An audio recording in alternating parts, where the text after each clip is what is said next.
യൂദായുടെ ലേഖനം ഒരു പഠനം. Part number 27. യൂദായുടെ ലേഖനം 14-15 വാക്യങ്ങളിലേക്ക് വരുമ്പോൾ ആദാം മുതൽ ഏഴാമനായ ഹാനോക്കും ഇവരെക്കുറിച്ചും എന്ന് പറഞ്ഞുകൊണ്ടാണ് തുടങ്ങുന്നത്. ഹാനോക്ക് എന്ന പേരിൻ്റെ അർത്ഥം പ്രതിഷ്ഠിക്കപ്പെട്ടവൻ എന്നാണ്. ഉൽപ്പത്തി പുസ്തകം 5-ാം അധ്യായത്തിൻ്റെ 21 മുതലുള്ള വാക്യത്തിൽ കായീൻ്റെ മകനായിരിക്കുന്ന ഹാനോക്കിനെ കുറിച്ചും ഉൽപ്പത്തി പുസ്തകം 5-ാം അധ്യായത്തിൻ്റെ 18-ാം വാക്യത്തിൽ യാരോദിൻ്റെ മകനായിരിക്കുന്ന ഹാനോക്കിനെ കുറിച്ചും നമുക്ക് കാണാൻ സാധിക്കുന്നുണ്ട്.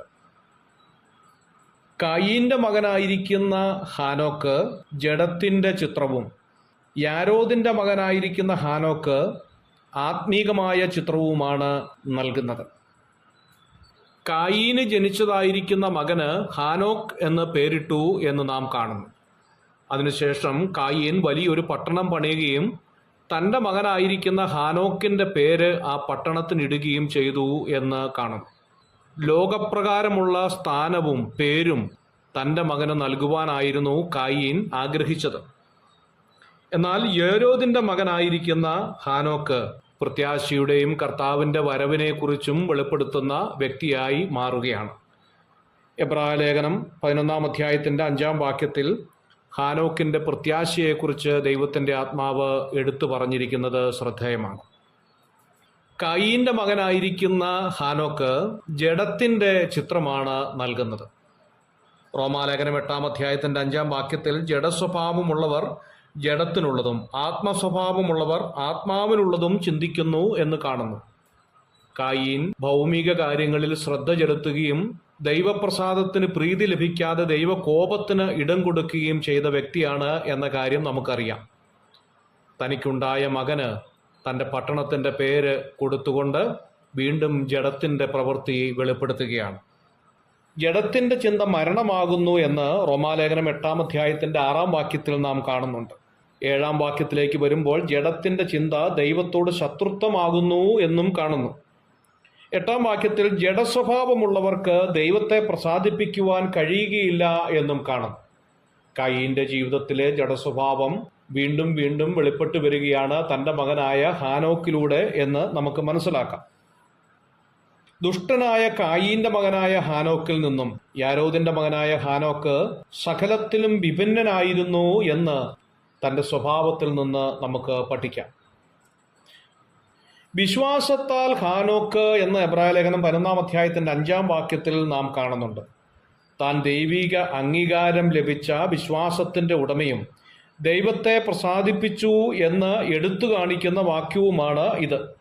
വിശുദ്ധി, സത്യസന്ധത, ദൈവപ്രസാദം, കർത്താവിൻ്റെ വരവ് എന്നിങ്ങനെയുള്ള വിലപ്പെട്ട ആത്മീക വസ്തുതകളെയായിരുന്നു തൻ്റെ ജീവിത ലക്ഷ്യം എന്ന് മനസ്സിലാക്കാൻ സാധിക്കും. പലരുടെയും ജീവിതത്തിൻ്റെ അടിസ്ഥാനം ഇളകിപ്പോവാനുള്ള കാരണം ഭാവിയെക്കുറിച്ചുള്ള പ്രത്യാശയില്ലായ്മയായിരുന്നു. എന്നാൽ ഹാനോക്കിൻ്റെ ജീവിതത്തിൽ കർത്താവ് വരും എന്ന വിലയേറിയ പ്രത്യാശയുണ്ടായിരുന്നു എന്ന് മനസ്സിലാക്കാൻ സാധിക്കുന്നു. ജഡസ്വഭാവമുള്ളവർ ഭൗമിക കാര്യങ്ങളിൽ ശ്രദ്ധ ചെലുത്തുകയും തൻ്റെ പേര് വരും തലമുറകൾ ഓർക്കണമെന്ന് ശാഠ്യം പിടിക്കുന്നവരുമാണ്.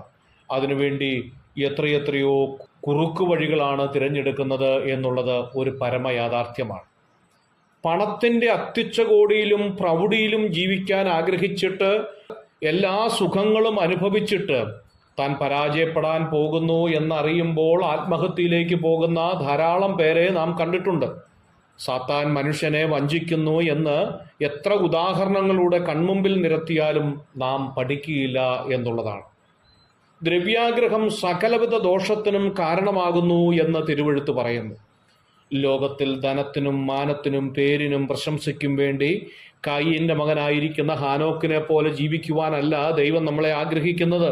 മറിച്ച് യാരോദിൻ്റെ മകനായിരിക്കുന്ന ഹാനോക്കിനെ പോലെ പ്രത്യാശയോടുകൂടി ജീവിക്കുവാൻ ദൈവം നമ്മളെക്കുറിച്ച് ആഗ്രഹിക്കുകയാണ്.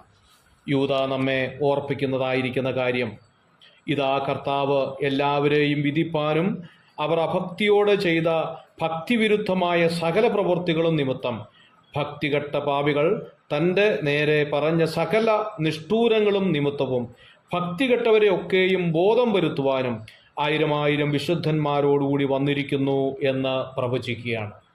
യാരോദിൻ്റെ മകനായിരിക്കുന്ന ഹാനോക്കിൻ്റെ പ്രവചനം ഇതുവരെയും നിവൃത്തിയായിട്ടില്ല. എന്നാൽ ആ പ്രവചനത്തിൻ്റെ നിവൃത്തിയുടെ ലക്ഷണങ്ങൾ ഇന്ന് ലോകത്ത് കണ്ടു തുടങ്ങിയിരിക്കുകയാണ്. കർത്താവിൻ്റെ വരവ് ഏറ്റവും ആസന്നമായിരിക്കുന്നതിനാൽ ഉണർവോടും പ്രത്യാശയോടും കൂടി നമുക്ക് മുമ്പോട്ട് പോകാം. God bless you.